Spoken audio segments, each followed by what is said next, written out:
بسم اللہ الرحمن الرحیم۔ مالک نے اپنے داروغہ سے کہا، دوڑو باغ میں جاؤ اور وہاں سے ایک انار توڑ لاؤ۔ ہاں مگر دیکھنا مجھے کھٹے انار کی ضرورت ہے۔ داروغہ مالک کے پاس سے اٹھا، باغ میں پہنچا اور ایک انار اتار لایا۔ مالک نے انار چکھا تو میٹھا تھا۔ بولا، میں نے تو تم سے کہا تھا کہ کھٹے انار لے آؤ۔ داروغہ نے، جس کا نام مبارک تھا، جواب دیا کہ میرے مالک، مجھے کیا معلوم کہ کس درخت کے انار کھٹے ہیں اور کس کے میٹھے۔ مالک نے کہا، تم تو بڑے زمانے سے ملازم ہو، باغ کی رکھوالی کے علاوہ تمہارا اور کوئی کام ہی نہیں، اور تمہیں اتنی بات بھی معلوم نہیں کہ کس درخت سے کھٹے انار اترتے ہیں اور کس سے میٹھے۔ مبارک نے جواب دیا، جی ہاں نہیں معلوم۔ مالک نے غصے سے کہا، اگر تمہیں یہ نہیں معلوم تو تم کرتے کیا ہو؟ مبارک نے جواب دیا، آپ نے مجھے اس باغ کی حفاظت اور چوکی داری کے لیے رکھا ہے، انار چکھنے اور کھانے کی اجازت نہیں دی۔ میں تو وہی کام کرتا ہوں جس کے لیے نوکر ہوں۔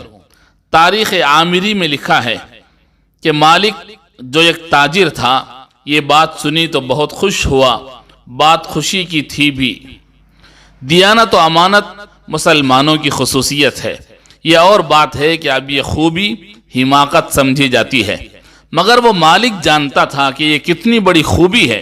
اس نے کہا، مبارک، آج سے تم میرے دوست اور ساتھی ہو، اب باغ میں رہنا چھوڑ دو اور میرے پاس آ جاؤ۔ چنانچہ حکم کی تعمیل میں مبارک مالک کے ساتھ رہنے لگے۔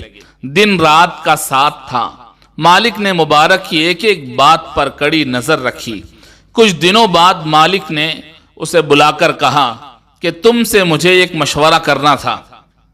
مبارک نے کہا، ارشاد۔ مالک نے کہا، مجھے اپنی لڑکی کی شادی کرنی ہے، یہ بتاؤ کہ مجھے کیسا لڑکا ڈھونڈنا چاہیے۔ مبارک نے جواب دیا، جگہ جگہ کی رسم الگ ہے۔ جاہلیت کے زمانے میں عرب حسب نسب پر زور دیتے تھے۔ یہودی مال و دولت کو دیکھتے ہیں، اخلاق کو نہیں دیکھتے۔ عیسائی حسن و خوبصورتی کا خیال کرتے ہیں، مگر اسلام میں دین کا اعتبار ہے۔ آپ اپنے لیے ان میں سے جو معیار چاہیں پسند کر لیں۔ مالک مبارک کی بات سے بہت خوش ہوا اور اپنی بیوی سے کہا، مبارک نے کیا ہی اچھی بات بتائی۔ حدیث میں ہے، رسول اللہ صلی اللہ علیہ وسلم نے ارشاد فرمایا، تنکح المرأۃ لاربع، لمالها ولحسبها ولجمالها ولدینها فاظفر بذات الدین تربت یداک۔ اللہ کے پیارے نبی کا فرمان ہے کہ عورت سے 4 چیزوں کی وجہ سے نکاح کیا جاتا ہے۔ نمبر 1 اس کے مال کی وجہ سے، دوسرا اس کے حسب و نسب کی وجہ سے، تیسرا اس کی خوبصورتی کی وجہ سے، اور چوتھا اس کی دینداری کی وجہ سے۔ اخیر میں آپ نے فرمایا، اے ابو ہریرہ، تمہارا بھلا ہو، تم دیندار عورت کو پسند کر کے کامیاب ہو جاؤ۔ یہی وجہ تھی کہ رسول اللہ صلی اللہ علیہ وسلم کے پاس ایک معزز انصاری گھرانے کے لوگ آئے اور اپنی لڑکی کے لیے رشتہ تجویز کرنے کی درخواست کرنے لگے، تو رسول اللہ صلی اللہ علیہ وسلم نے ارشاد فرمایا کہ تم ایک جنتی کو چاہتے ہو تو بلال سے اپنی لڑکی کا نکاح کر دو۔